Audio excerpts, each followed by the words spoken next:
Hello and welcome to another Let's Play of Eldfall Chronicles.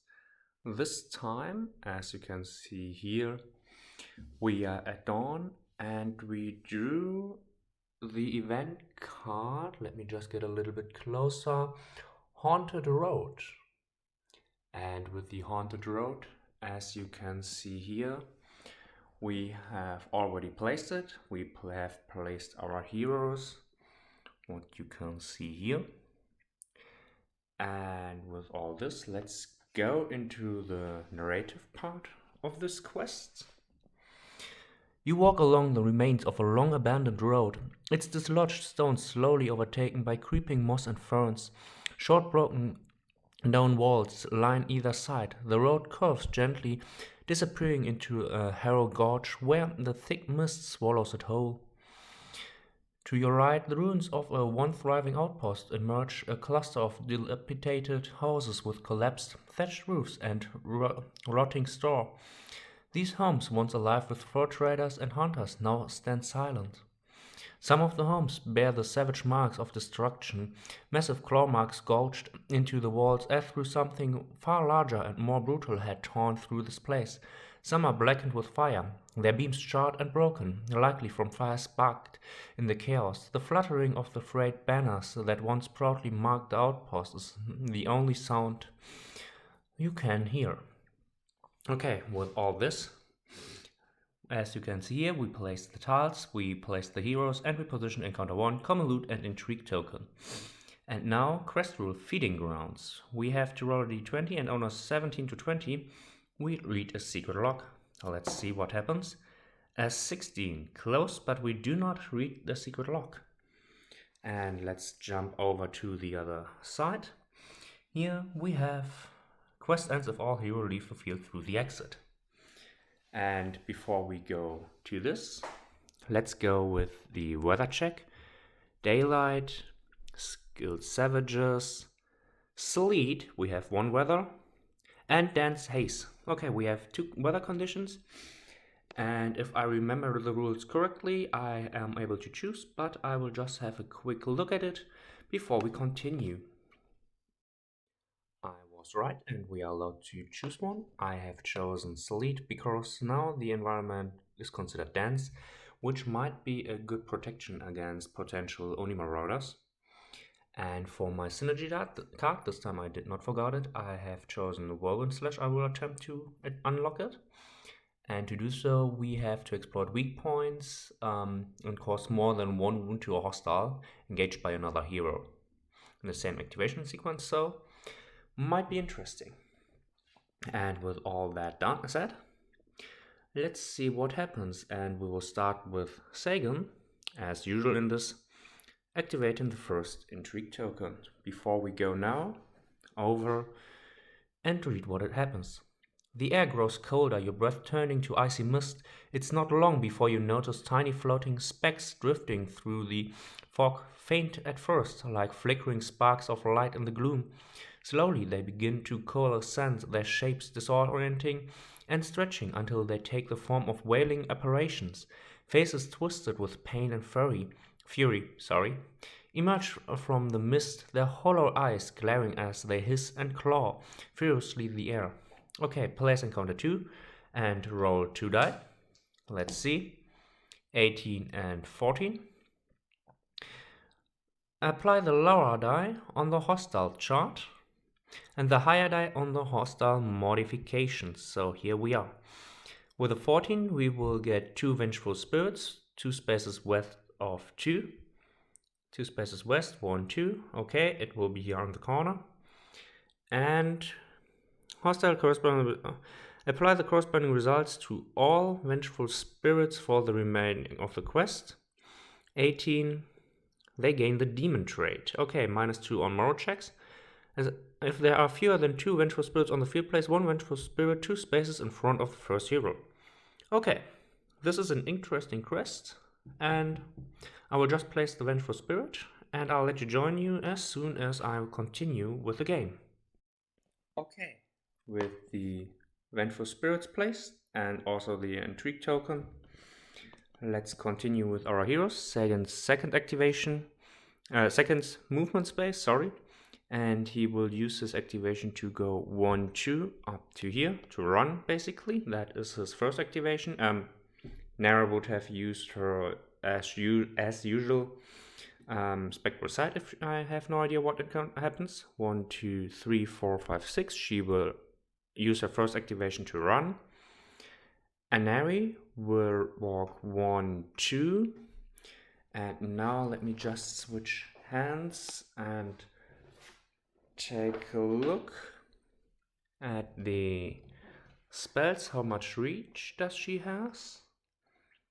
She has a reach for Melting Touch of 8 spaces. And 8 spaces, sorry for this quick shifting around. She will cast Melting Touch on Sagan. As an enchanter, she does not have to roll. Arcane Step, moving another space. And then she will just go 1, 2 again, casting Melting Touch on Nara, staying where she is this time. Theros will run 1, 2, 3, 4. 5, going into the same space as Anari. And he will use his second action to shoot at one of the Vengeful Spirit. Since we are in a Sleet, which means that the environment is dense, his crossbow has reach over 1 space, so it gets -3 to strike, and he will use his assassination skill Overwhelming Assault for assassination 3 to get a second strike, so in total he has 1. He will shoot at the first Vengeful Spirit, who will try to dodge. I just noticed that I forgot to put out the Vengeful Spirit cards. I will do that in a moment. First of all, Theros has an accuracy of 15, +3 for the Thanian crossbow, 18 in total. With a 10, he hits. Vengeful Spirit rolls to dodge. With a 17, that is absolutely a fail. It has total power of 13, halved, because it is not magic, and the Vengeful Spirits are incorporeal. It is rounded down to 6.5, rounded up a 7. And with a natural 1, Theros actually managed to destroy one of the Vengeful Spirits. Now next, Nara will go next to Sagan, and she will try to get a few more mana token. Therefore, she will try to cast Soul Leech onto herself. With a 5, she's successful, so she has Soul Leech and second Spectral Sight onto herself. Sagan will stay where he is. He could shoot with his short bow. Yeah, come on. I will now. I will stay where he is, and Nara will stay where she is. And with that, I will end the hero's turn, put out the Vengeful Spirit cards, and then we will continue with the first hostile's turn. Now, as you can see here, I placed the Vengeful Spirit cards, and at the start of the turn, if there are less than 2 Vengeful Spirits here, I place a Vengeful Spirit 2 spaces in front of the first hero, so 1, 2, there we are. Now, what does the Chaos deck say? Raging Animus, the highest tier hostile gains 1 extra AP. So there is only one, let's see. 1 to 10 it's this one, otherwise it's this one. With a 5, the first one gets the additional AP.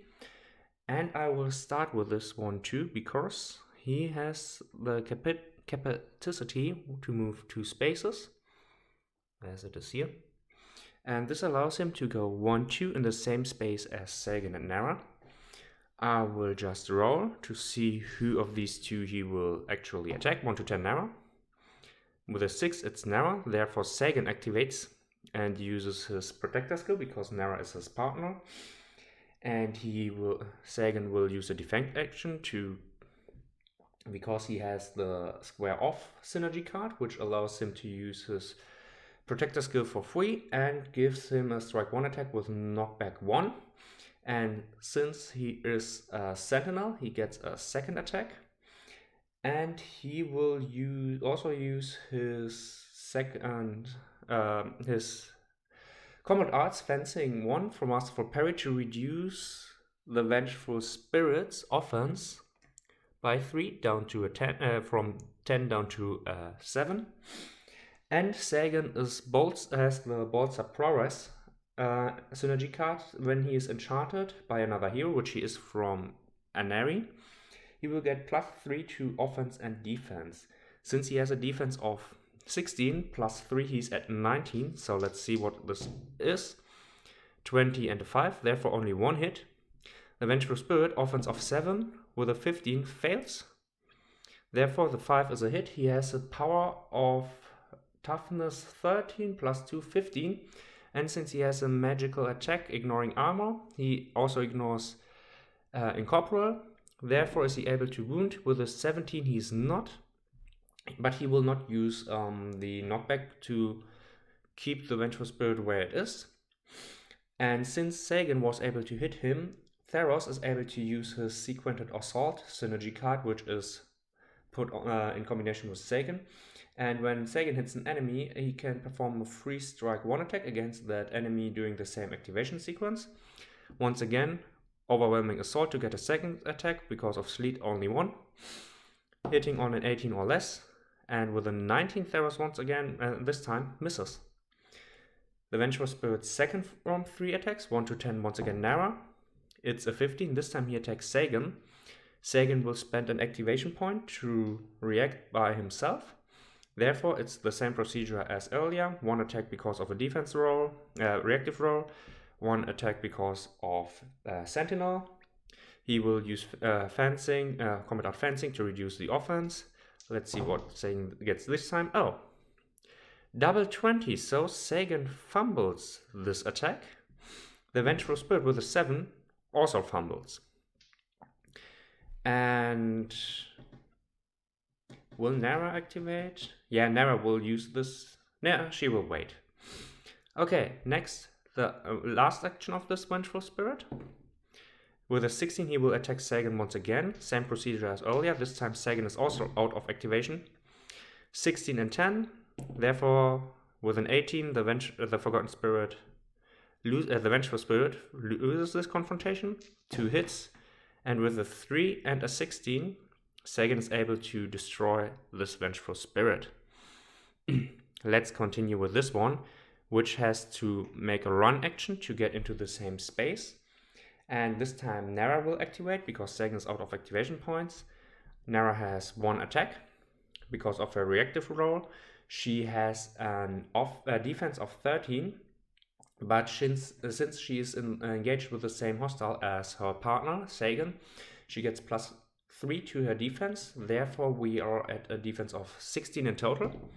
With a 14, she's able to hit. She has a power of 13, +2 for her reinforced claws. She has therefore 15. It's magical, enchanted with melting touch.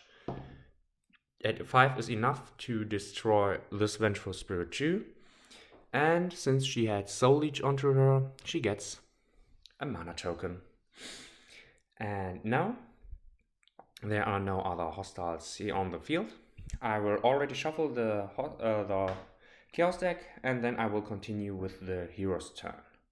I'll let you join in a moment. Second turn of the heroes, and Nara in the strategic phase will cast Spectral Sight once again onto herself. And I will start with Theros, who goes 1-2 and tries to see what this Luke token has in store for us. Come on, here. Let's see what the chart has to offer for us. Reroll a 2, which is a healing potion and a lantern. I don't think I have these anymore. So let me see what I have, and then I'll let you join as soon as I make my decision. Okay, I had a look through the loot cards, and I indeed have neither a healing potion nor a lantern left. Potion of Stamina +1 AP for this action is quite interesting, but I would likely use it with Theros, who then would consume it, gain it back, would consume it, gain it back, and Theros is not my most used pieces, so I will roll on the superior loot chart with the 2, and I get the Ember Staff. I will just have a shuffle through that, and we will see what this item does. Here we have the Ember Shard Staff, and when performing an attack with a spell in the active roll, the wearer may reroll 1 die. When equipped, an enemy model may become engaged if it is within reach of this item, which is in the same space as an accessory. This is quite nice, but it also waits 3 item slots, which is enough to put Theros at 11 item slots and therefore make him immobile. And I think I will just put back the loot token, because he will drop it to be able to move, because all of my other heroes are not able to carry it either, because they are too close to their carrying capacity. Therefore, this item is, for the effect, I think, unattractive for me. That was his first activation, and with this, Neri will go 1-2, cast Melting Touch on Sagan for a third one. Sagan goes 1-2 up to here. Nara goes 1-2 along with Sagan, and Neri will cast Melting Touch on Nara. Yeah. I'm unsure if dropping an item will cost an action. I will just play it this way to make it a little bit more difficult for myself. But with that in mind, I will just go up to here so that Theros has potentially a line of sight. Oh, I will wait a turn here. So basically casting my heroes here, the Melting Touch, and Neri just goes up there, because then these two are the least and the first heroes, which might be useful if we go into the hostiles phase, because now 2 Vengeful Spirits spawn here, and we draw the card Reckless Abandon. Tier 1 hostile gains sweep 1. Okay, with all that said, the first Vengeful Spirit, who enters the same space as Nara and Sagan, 1-10, it's Nara. He attacks Sagan, and similar as before, Sagan will use an activation point to react. Sagan is still again enchanted, therefore he has 19 or less, 16 and 4. The Vengeful Spirit 7 or less with a 2. He's unable to beat Sagan's 4. Therefore both of his attack hits, 15 or less, 5 and 1. This Vengeful Spirit is immediately destroyed, and I still not get any exploiting weak points. The other Vengeful Spirit, 1-10 Nara. It's a 6. Sagan uses his free Protector skill. As calculated previously, 2 strikes from Sagan, 17 and 13, 2 hits. And the Vengeful Spirit with a 10, it's above his reduced offense of 7. It's a 10 and a 12, and also this Vengeful Spirit is destroyed.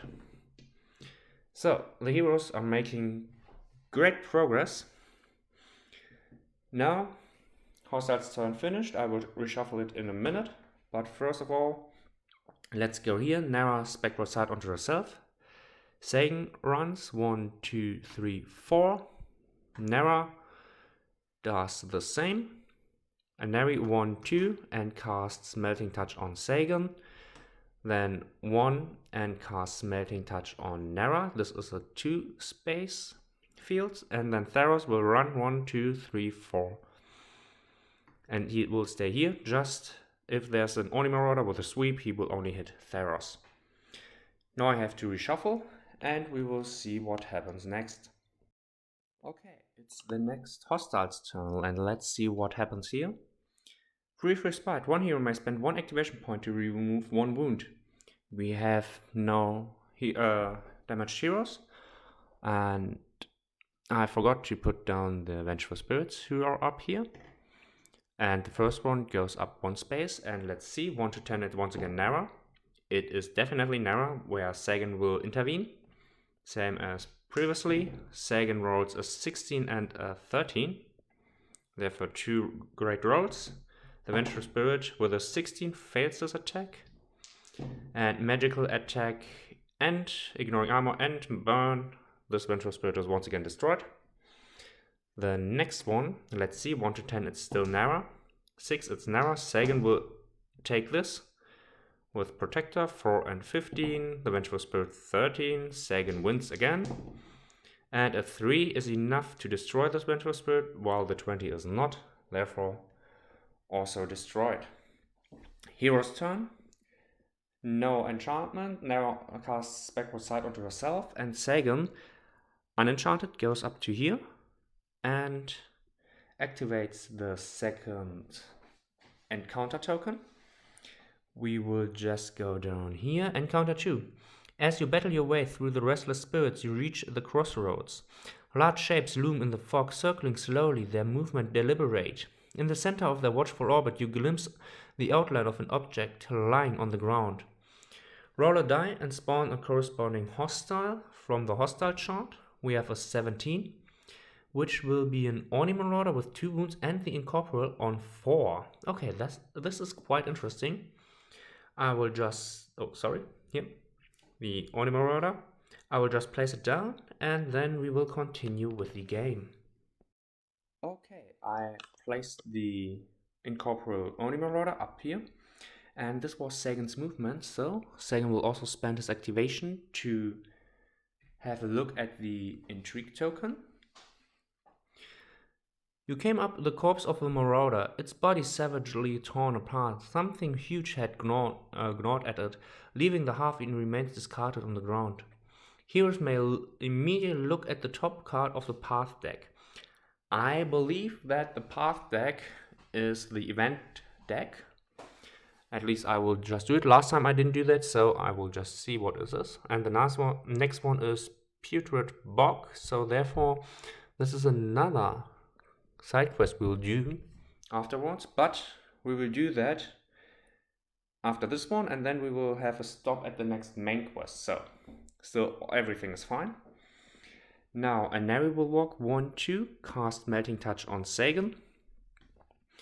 Now 1, 2, 3, 4, 5, 6. She could go up there, but do I want to do that? I'm not sure. Sagan could 1, 2, 3, 4 go also up there.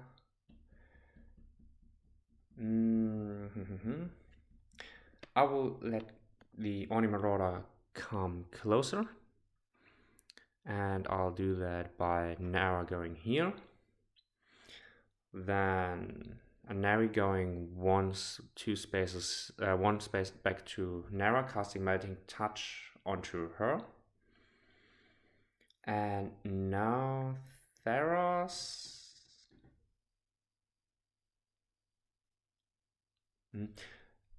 Nara also casts in her turn.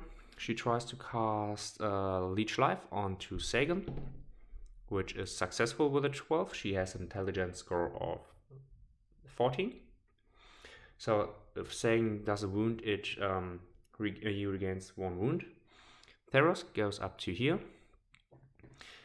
and Anari will cast on Nara Melting Touch just in case. Okay. Am I happy with it? No, Neri goes 1 space back because of Arcane Step, and Sagan goes also 1 space back. Now let's see, the Orni Marauder has to activate first. He has a movement of 2. In his active phase, if he is engaged, no. If he is line of sight, he does not have a line of sight, so he stays where he is, and otherwise he just rotates. Okay, he will just rotate this instance, so I can keep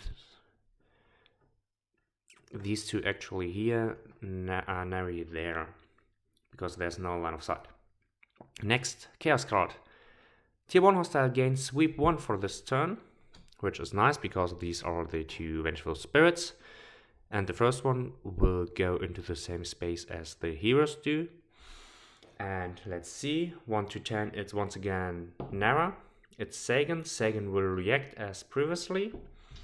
So Sagan rolls a 16 and a 14. The Vengeful Spirit has a 5, which is beaten by the 14 and 16 of Sagan, sorry. And Sagan with 2 11s destroy the Vengeful Spirit. Next Vengeful Spirit is activated. As mentioned, the Orni Marauder activates first, he will just rotate. And 1 to 10, it's Nara. He attacks Sagan. Sagan once again reacts on his own accord. 14 and 19, these are 2 hits because he's enchanted by Bolster Prowess. And the natural 20 of the Vengeful Spirit is not enough.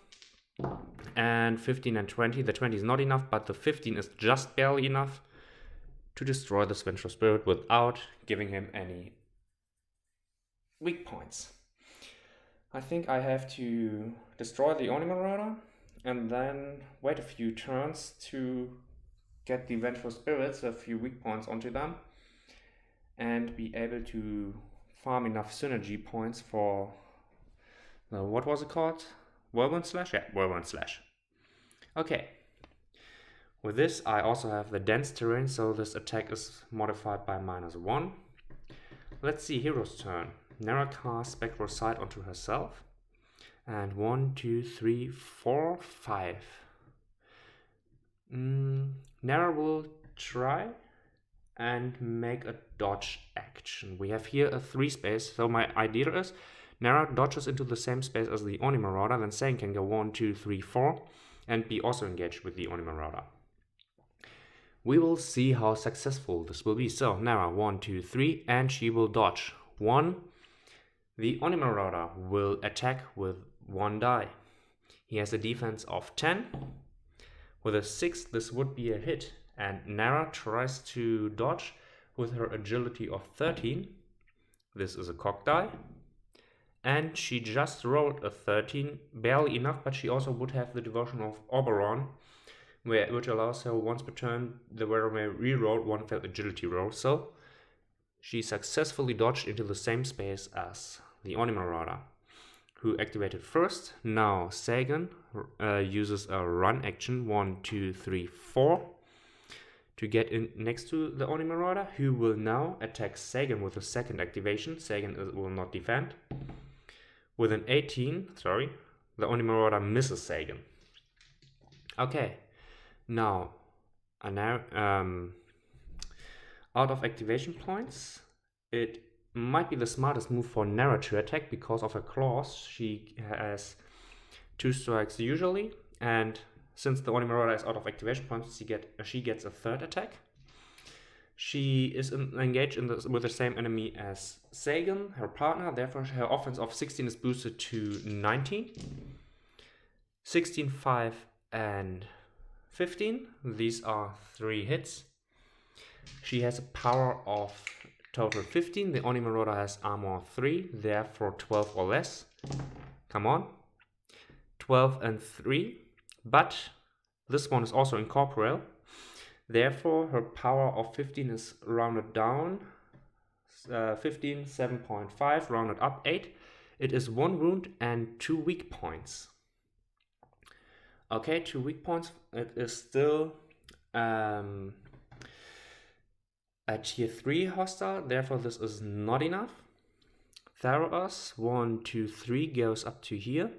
He uses Overwhelming Assault to get a second attack.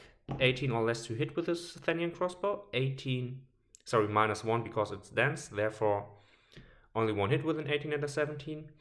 13, it reduced by half. A 2 is a successful strike, which destroys the Oni Marauder, and I still have not gained any exploration of weak points, which is really sad. Let's continue. 1, 2, 3. And Anari will cast Melting Touch on Theros this time. The idea is that these two stay unenchanted so that the Vengeful Spirit have a little bit more staying power, in hope that I can now farm some weak points. Sagan goes with 1, 2 up to here with a second activation. Nara does the same. And Nari goes up to here. And Theros goes up to here, just to protect Anari. I will shuffle the Chaos cards, and then we will see what the Vengeful Spirit do from up here. Okay, Vengeful Spirit placed, Chaos deck reshuffled, and we get Tier 1 hostile once again, Reckless Abandon. I really have not shuffled this well as often as we got this. So, we are still here at a 3 space, so the Vengeful Spirit goes up here. 1 to 10, he attacks Nara. It's an 18, it attacks Sagan. Same procedure as previously. Sagan defends, unenchanted, so therefore only a defense of 16. The Vengeful Spirit has a 20, Sagan wins 2 times. 15 is reduced to 7.5, therefore power 8. And an 8 and a 3 are Nevertheless, 2 wounds onto the Vengeful Spirit. That was not what I planned. The second Vengeful Spirit, let's see what he does. 1 to 10, it's Nara. It's Sagan once again. Same procedure as previously. Sagan with only 16, 2 and a 5. Vengeful Spirit rolls a 3, which beats the 2 of Sagan, but the 5 is still a hit. Therefore, a 12 is not enough. The Vengeful Spirit gets 1 weak point. And since Sagan hit, Theros is allowed to make a sequential assault. And Theros will exploit the weak point of the Vengeful Spirit. Whenever you exploit a weak point and cause more than 1 wound to a hostile engage. Okay, he will therefore use his... he needs to make his his sleet. Will he do that? No, Theros will not attack, but Nara will activate and attack. Because she has... she's also not enchanted, that's not great. But at least I have 1 weak turn on it. Come on. Let's stay where it is. The Vengeful Spirit will make a second activation. 1 to 10, it's Nara. This time it's Nara. Theros will Sagan will activate and will attack. Same as previously. Sagan rolls a 3 and a 2. The Vengeful Spirit rolls a 7, which is exactly enough to beat Sagan's attack. Ignoring armor with a 14, Sagan gets 1 weak point.